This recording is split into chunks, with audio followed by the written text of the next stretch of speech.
already on cards. This is Tilaknagar Industries that I'm talking about, and they've acquired Imperial Blue, which was earlier reported as well. Mahima joins in with more details.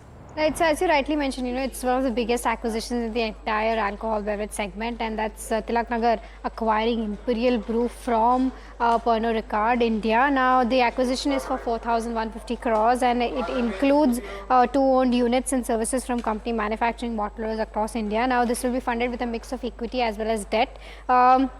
Just a brief about what Imperial Blue is. It's the third largest whiskey brand in India and has a 9% market share in India. So, because of Tilaknagar acquiring this, Tilaknagar will be acquiring that 9% market share in India for whiskey. Now, what does this mean for Tilaknagar? Fast tracks the company's whiskey foray. First thing, strengthens its leadership in leading brands across whiskey as well as brandy. Annual sales will cross over 34 million plus cases, and they will be serving the premium customers now, considering Imperial Blue is a premium segment brand, and of course complementary geographical exposure will also be provided. Now, in terms of valuations, it's at an attractive valuation of around 1.3 times EV to sales.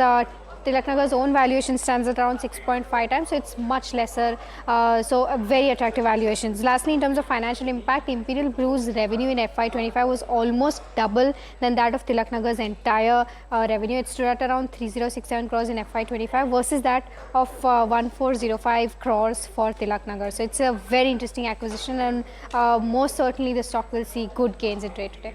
Okay, thank you for that, Mahima. So, in fact, Imperial Blue revenue numbers being double is something that is interesting that Mahima pointed out. Thanks for that. But we have a couple of other stocks in focus as well, and the interesting one is Ricard Enterprises among the list. One joins in with more details.